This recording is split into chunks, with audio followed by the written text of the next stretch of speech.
మరుద్దానుడా విద్యాశీలుడా నా ప్రేణనాథుడా మరుద్దానుడా శీలుడా నా ప్రేణనాథుడా మెరుద్దానుడా కొండలకు విజయశీలుడా నా ప్రాణనాథుడా కొండల లోయలు ఎదురైన జడియని యేసయ్యా శోధన వేదన బాధలలో నిన్ను మరువను యేసయ్యా నాకున్న తోడు నీడ నీవే నాది యేసయ్యా నాకున్న తోడు నీడ నీవే నాది యేసయ్యా ప్రేమ పూర్ణుడా నా స్తుతికి పాత్రుడా ప్రేమ పూర్ణుడా నా స్తుతికి పాత్రుడా పునరుద్ధానుడా విజయశీలుడా నా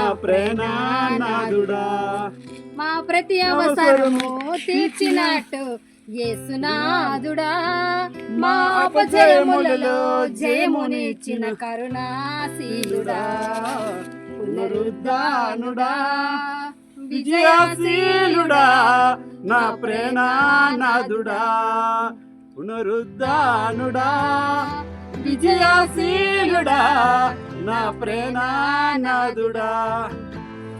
స్తోత్రాలు, దేవునికి వందనాలు. దేవాతి దేవుడు నా జీవితంలో అనేకమైన మేలులు చేశాను. నేను దేవుని తెలుసుకోక ముందల దేవుడు నన్ను పట్టుకుని రమ్మాట. అది ఎలాగంటే నేను చిన్నప్పుడు సండే స్కూల్కి వెళ్ళేదాన్ని. సండే స్కూల్కి వెళ్ళినప్పుడు మమ్మల్ని వెళ్ళేదాన్ని చాక్లెట్లు పంచేవారు, బిస్కెట్లు ఇచ్చేవారు, ఏదోలా వెళ్ళేదాన్ని వచ్చేదాన్ని బిస్కెట్లు చాక్లెట్లు తినేసేవారు. అంతటా అయిపోయింది. అది అయిపోయినాక కొద్ది రోజులు పోయిన తర్వాత అప్పుడు మా తాతగారి ఇంటి దగ్గర ఉండేదాన్ని. తర్వాత నేను కొంచెం పెద్దదాన్ని అయ్యాను. పెద్దదాన్ని అయిన తర్వాత మ్యారేజ్ చేయడానికి మా అమ్మాయి సిద్ధం అవుతుండగా నన్ను మ్యారేజ్ చేసుకోవడానికి అనమాట వచ్చారు బాసాలు. వస్తున్నప్పుడు మా ఆయన నన్ను అడిగారు, మీరు దేవుని నమ్ముకుంటే నేను మ్యారేజ్ చేసుకుంటాను, దేవుని పిల్ల చేసుకోవాలి అనేసి.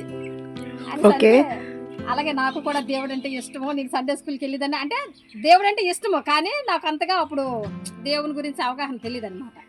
తెలియనప్పుడు ఇతను మ్యారేజ్ చేసుకున్నప్పుడు నువ్వు దేవునిలోనే ఉండాలి, నేను క్రిస్టియన్ మ్యారేజ్ చేసుకుంటున్నా అనేసి అన్నారు. అన్నప్పుడు జేమ్స్ వలయ్య గారు మా ఆయన వీళ్ళందరూ మాట్లాడి క్రిస్టియన్ మ్యారేజ్ నాకు చేశారు. చేసిన తర్వాత దేవుడు నా జీవితంలో అనేకమైన మేలుడు, అలాగే నేను ఎక్కడో నశించిపోయిందని నన్ను వెతికి రక్షించి దేవుడికి రక్షించి అతని కృపలో నన్ను భద్రపరిచి ఇటు రీతిగా వాడుకున్నందుకు ఆయనకి దేవాది దేవునికి కృతజ్ఞతాస్తుతులు చెల్లించుకుంటూ నా చిన్న సాక్ష్యం దేవుడు దీవించింది. ఆమేన్. థాంక్యూ అక్క.